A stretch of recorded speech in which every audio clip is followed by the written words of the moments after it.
నమస్తే అన్న, అందరికీ నమస్కారం. ప్రస్తుతం ఉన్న పరిస్థితుల నేపథ్యంలో కువైట్ క్యాబినెట్ నిరంతరమైన సమావేశాలలో పాల్గొంటూ ఉంది. తాజాగా కువైట్ క్యాబినెట్ ఇరాన్కు సంబంధించి సమావేశం నిర్వహించింది.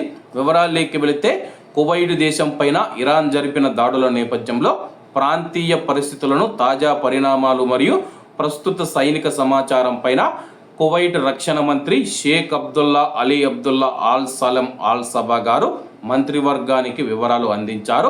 అమెరికా ఇరాన్ మధ్య కాల్పుల విరమణ కాలంలో సైన్యానికి చెందిన పేలుడు పదార్థాల తనిఖీ మరియు నిర్మూలన విభాగం శకలాలు మరియు పేలుడు పదార్థాల అవశేషాలను నిర్వహిస్తూ ఉన్నట్లు మంత్రివర్గానికి తెలియజేయబడింది.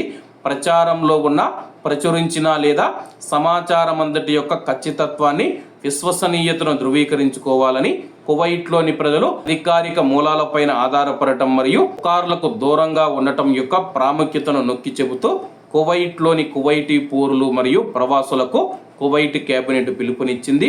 కువైటీ పౌరులు మరియు ప్రవాసుల భద్రతను నిర్ధారించడానికి సంసిద్ధతా స్థాయిలను అత్యున్నత ప్రమాణాలకు పెంచేందుకు తీసుకున్న చర్యలకు సంబంధించి మంత్రుల నుంచి అందిన తాజా సమాచారం మరియు ప్రభుత్వ సంస్థల నివేదికలను ఇది సమీక్షించింది. ప్రస్తుతం ఈ ప్రాంతంలో ఇటీవలి సైనిక మరియు భద్రతా పరిణామాల దృష్ట్యా అన్ని నిత్యవసర జీవనావసరాలను కల్పించాలని కూడా ఆదేశాలు జారీ చేసింది. వేగంగా మారుతూ ఉన్న పరిస్థితుల నేపథ్యంలో తాజా స్థానిక మరియు ప్రాంతీయ పరిణామాలను పర్యవేక్షించడానికి కువైట్ క్యాబినెట్ నిరంతరం సమావేశమవుతుందని చెప్పేసి అధికారులు తెలియజేశారు.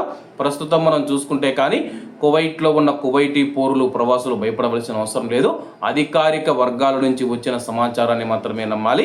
అలాగే సోషల్ మీడియాలో వచ్చే పుకార్లను నమ్మవద్దని చెప్పేసి, అలాగే ఇరాన్కు సంబంధించి ఈ యొక్క వారం 10 రోజుల్లో జరిగిన దాని గురించి కువైట్ క్యాబినెట్లో చర్చించారు.